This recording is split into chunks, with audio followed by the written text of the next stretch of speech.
James Twin for the untouchable true school sports. Let's go, baby. Bow! Be careful what you wish for because it can become a reality. Yeah. The untouchable True School Sports Empire proudly presents something the boxing game's been missing. Hey, what's going on? It's your boy BT, and I came here to talk some boxing with the thousands of True School Sports subscribers.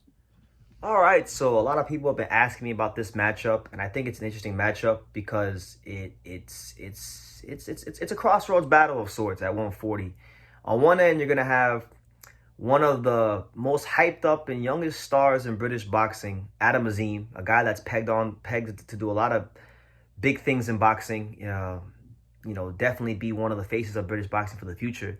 He's now finally going to be in a fight against a former world champion. And when you're looking at the development of a young fighter, one of the first real interesting moments of any young fighter's career is when they fight their first former world champion. Lipinets is a former champion in this weight class. Obviously, Lipinets has seen better days. He's not the guy that fought Lamont Peterson all those years ago, but he's 35 years old now, and Lipinets, if you look at the last 5 fights he's had, he's got 2 wins, 2 losses, and a draw. So he's been a very up and down fighter, but he's been fighting a lot of people, a lot of good people. He's been fighting, Jaron Ennis. He fought Jaron Ennis at 47. He's been going kind of up and down. Jaron Ennis, Castillo Clayton, these kind of guys. Robbie Davies Jr. his last fight, but now he's back at 140. So that being said, Lipinets has seen everything there is to see in boxing. He's seen every kind of style there is to see in boxing. And the onus is really going to be on Azim, who's coming off of a very good performance against O'Hara Davies, in which he beat the brakes off of him and retired him, just in general. Got him out of there in the 8 rounds. So I'm looking forward to it. Now, Lipinets, to his credit, he's coming off of a good win against Robbie Davies Jr., a fight that against Davies Jr., who, Robbie Davies Jr. is a solid fighter, a good name that would be at this point in your career. And this is for Lipinets, this is the gateway to the big times, the gateway back into the title picture at 140.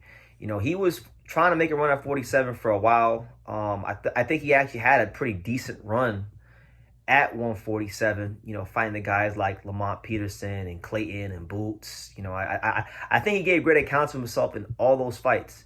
But, he was never going to be a world champion at 147. His best weight and his best, where he was champion was 140. So that's what makes this fight interesting, is even though Lipinets is older, he's 35, this is actually in his real weight class. So, if he turns back the clock in this fight, Azim is going to have some tough problems on his hands. If he's able to make the weight comfortably and be conditioned enough to be the Lipinets that fought, back in the day against like Akihiro Kondo or Mikey Garcia or Lamont Peterson, anything close to those versions of Lipinets is going to give Azim a tough time. Azim is very athletic. He relies a lot on his reflexes and overwhelming his opponents with his speed and his precision and his power. His speed is his power, just like the old adage in boxing, speed is power. So my question is going to be going into this fight is, if Azim is landing, let's just say early on, he's banking rounds, he's winning these rounds easily, he's landing 2, 3, 4 punch combinations on Lipinets early. If he hits Lipinets with those kind of combinations early in the fight, Lipinets takes it, will he get discouraged? Does he have could he outbox Lipinets? Is he mentally disciplined to outbox Lipinets? Because right now, if you just look at the career of Azim, thus far he's 12-0 with 9 knockouts. So for the most part in his career, he's very used to when he hits guys, they fall over. And there hasn't been many fighters that could take this guy the distance or take his shots. And even some of the guys that he's knocked that he's went the full distance with, he's dropped them. In his first fight with his debut, he went the full distance. But he's had other fights where he's gone the distance and he still dropped guys. Azim can punch, but he's never fought anyone as durable as Sergiy Lipinets. That's for sure. He never in his career.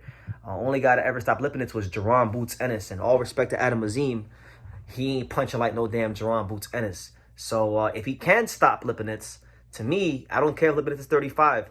Most, if not all, Lipinets' losses have come at 147. The only guy that legitimately ever defeated Lipinets in his career at 140 was Michelle Rivera.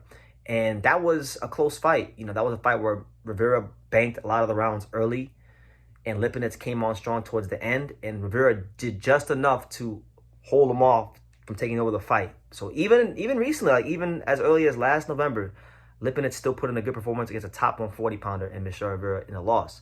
So we're gonna learn a lot about Adam Azim in this fight, and it is a very dangerous fight. Lipinets can box on the front foot. He can counterpunch from mid range. He got an educated jab. He's got a great gas tank. He's super experienced. I mean, this is a really good fight. This is the first time I can honestly say, making videos about Adam Azim, where I'm actually like overly excited about a fight. Because, you know, most of the time when he's fighting these guys like O'Hara Davies, Enoch Poulsen for the European title, Adam Azim is the prohibitive favorite to win. And I'm sure he'll be a big favorite to win this particular fight.